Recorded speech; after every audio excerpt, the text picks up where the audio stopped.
Bismillahirrahmanirrahim. I am Dr. Mohibullah Wazir. I demonstrate you the dissection of the human heart. The surfaces and borders I have already shown in the previous lecture. Just look, this is the right ventricle, this is the left ventricle, this is the right atrium, this is the right coronary artery. And now look at the right atrium. Look, this is superior vena cava. And then this you can see, look, this is the inferior vena cava.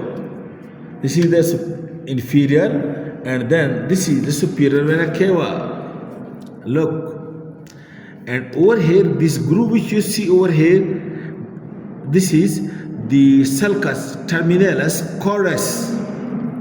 Now you open the right atrium and look. This posterior part of the right atrium, it is very smooth, while the anterior part, the auricular part you see over here, it is having small muscular ridges. These are called as the pectinate muscle or musculi pectinati.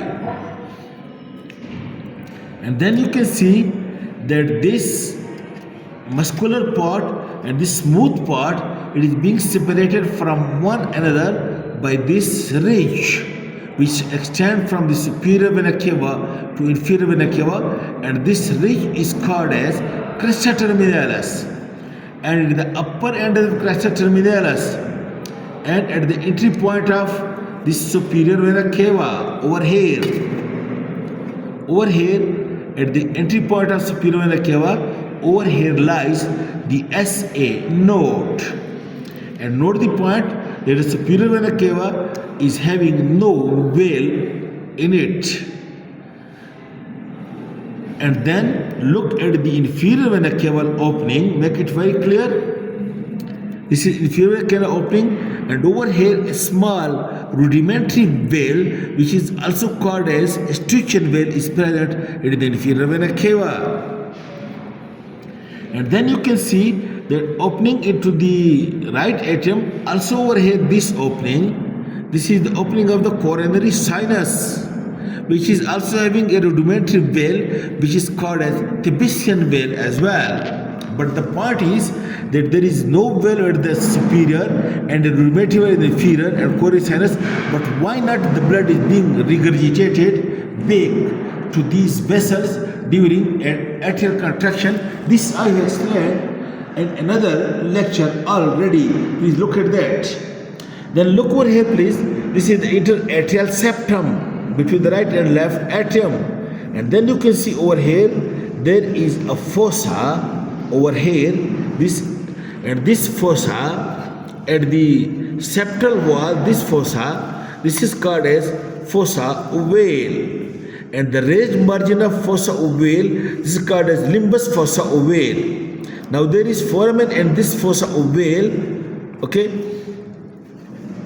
And now note one another point. This is the opening of the coronary sinus, and look, the base of this septal cusp of the tricuspid veil, the base of this, and then the margin of the coronary sinus, and then over here one ligament which is called as ligament of Todero. These three structures, that is the base of the cusp, septal cusp, ligament of Todero, and the opening of the coronary sinus, make a triangle which is called a triangle of Cox.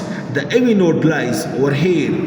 Then comes over here to the right ventricle. Again you see this posterior part of the right ventricle, it is very rough and it is having many muscular ridges, and these muscular ridges, both ventricles, these are called as the tabicoli corni.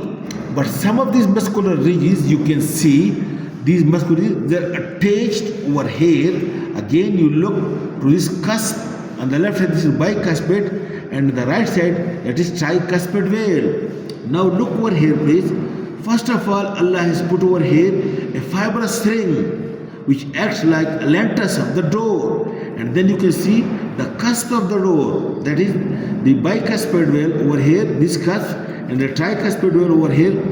this is anterior cusp, this septal cusp, and this is posterior cusp, and over here is the anterior cusp.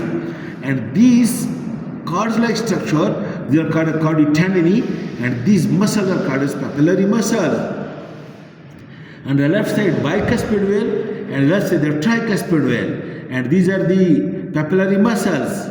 Okay, and look, the wall of the ventricle is very strong as compared to the wall of the atria, and then you can see this is the interventricular septum as well. And these papillary muscles, of course, they say it is of three types: simple ridges, these ridges, and then the bridges, that is the muscle attached at both ends, and the middle it is free. And third is the papillary muscle, those muscles which are connected with the chorditendinae with the cusps. So when this papillary muscle contract, it brings the two flaps, this clasp, close to one another and close it. Okay, these are all the notable points. And then you can see over here, this is the opening of aorta, and over here this is the aortic veil. And look, there is a semilunar flaps over here, or semilunar cusp, and this semilunar cusp is having a sinus or space over here. This is called an aortic sinus. And note the point, from the aortic sinus, you can see, now we are making it more close. You can see from this aortic sinus, this opening, look, this opening. This is the opening of the coronary artery. And when the ventricle contract, these flaps or semilunar veil of the aorta, they stick down to the wall, and the aortic opening is opened and blood passes toward the aorta. But when the ventricle goes into diastole, then the blood wants to regurgitate. During the regurgitation, the blood fills in these sinuses, and by filling, this aortic opening is closed, and during this time, the blood passes into the coronary arteries. It means that the coronary arteries get the blood during the ventricular diastole, not the ventricular systole. Okay, thank you very much.